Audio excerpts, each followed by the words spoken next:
Birthday boy ഉടുപ്പ്.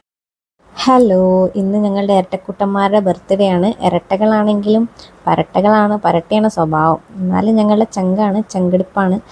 അവന്മാരെ 20ാമത്തെ birthday ആഘോഷിക്കാൻ വേണ്ടിയിട്ട് ഞങ്ങൾ എല്ലാവരും എത്തിയിട്ടുണ്ട്. അതിൽ 1-2 പേര് കുറവുണ്ട്. മെയിനായിട്ട് അവന്മാരെ അച്ഛനും ഇല്ല, ജോലിക്ക് തൃശ്ശൂർ പോയിട്ട് എത്തിയിട്ടില്ല. പിന്നെ അവന്മാരെ ഏറ്റവും പ്രിയപ്പെട്ട ചേട്ടൻ, അവനാണ് ഈ ബർത്ത്ഡേ പ്ലാൻ ചെയ്തത്. സർപ്രൈസായിട്ട് ഗിഫ്റ്റൊക്കെ മേടിച്ചു കൊടുത്ത് കേക്കൊക്കെ സെറ്റ് ചെയ്ത് ദേ നമ്മുടെ താരാണിത്. അവന് ഭയങ്കര സങ്കടമുണ്ട്. അവിടെ ഓൺലൈനിൽ ഇരുന്നിട്ട് കാണാം.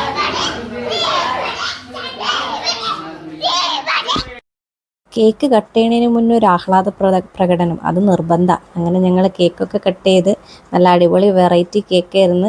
ഞങ്ങളുടെ അപ്പുച്ചിച്ചുമാരാണ് ഞങ്ങളുടെ സ്വന്തം ഇരട്ടക്കുട്ടന്മാർ. അവന്മാർ ഇല്ലാണ്ട് ഞങ്ങൾക്കും പറ്റില്ല, അതുപോലെ തന്നെ ഞങ്ങളുടെ താനൂസിനും പറ്റില്ല. താനൂസില്ലാണ്ട് അവർക്കും പറ്റില്ല, അവരില്ലാണ്ട് താനൂസിനും പറ്റില്ല. അങ്ങനത്തെ ഒരു ആത്മബന്ധമാണ് അവർ തമ്മിൽ. അങ്ങനെ കേക്കൊക്കെ കട്ട് ചെയ്യാൻ പിള്ളേന്മാരെയും എല്ലാവരെയും വിളിച്ച് സെറ്റ് ചെയ്ത് അവന്മാർ കേക്കൊക്കെ കട്ട് ചെയ്യാൻ വേണ്ടിയിട്ട് റെഡിയായിട്ട് നിന്നിട്ടുണ്ട്.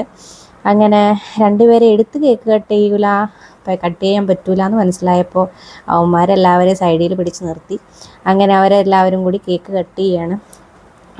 ഇവന്മാരെ അച്ഛനില്ല, ഞങ്ങളുടെ പ്രതിപ്പാപ്പൻ ജോലിക്ക് വേണ്ടി പോയേക്കണ കാരണം പാപ്പന് കൂടാൻ പറ്റിയില്ല. അപ്പോൾ വിളിച്ച്, അതുപോലെ എൻ്റെ ഏട്ടനും ഇല്ല, ആൾ ജോലിക്ക് വേണ്ടി പോയേക്കാണ് കാക്കനാട്. അപ്പോൾ അവരൊന്നും ഇല്ല. ബാക്കി എല്ലാവരും കൂടി ചേർന്നിട്ട് അങ്ങനെ കേക്കൊക്കെ കട്ട് ചെയ്ത് എല്ലാവർക്കും വായിൽ വെച്ചൊക്കെ കൊടുത്ത് എല്ലാവരും, ഞങ്ങളൊരു 10-20 പേരുള്ള തന്നെ അതിലൊരു 3-4 പേരെ കുറവേ ഉള്ളൂ. ബാക്കി എല്ലാവർക്കും കൊടുക്കണമല്ലോ. അങ്ങനെ ഞങ്ങൾ എല്ലാവരും കട്ട് ചെയ്ത് എല്ലാവർക്കും വായ വെച്ച് അങ്ങനെ അവസാനം പിന്നെ ഇത് കേക്ക് കട്ട് ചെയ്യേണ്ടത് ഞങ്ങളുടെ ഗിരിപ്പാപ്പനാണ്.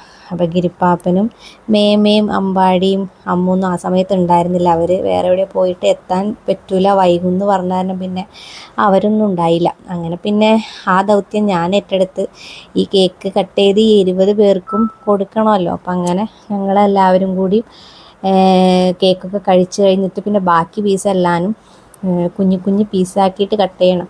ഞാൻ ഗിരിപ്പാപ്പനെ മനസ്സിലാലോചിച്ച് ഞാനങ്ങോട്ട് തുടങ്ങി ഐശ്വര്യമായിട്ട്. ഗിരിപ്പാപ്പനില്ലെങ്കിൽ പിന്നെ എൻ്റെ തലയൊക്കെയാണ് വരിക, എന്നെ വിളിക്കുള്ളൂ.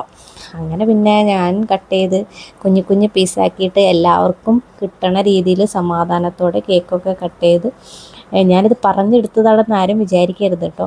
എന്നെ മാത്രം ഈ തലയിലില്ല, അപ്പോൾ എന്നെയും കൂടി ഉൾപ്പെടുത്തണ്ടേ. ബാക്കി എല്ലാവരും തലപ്പെടും. ഞാനാണ് വീഡിയോ എടുക്കുന്ന കാരണം എൻ്റെ തലയുണ്ടാവില്ല.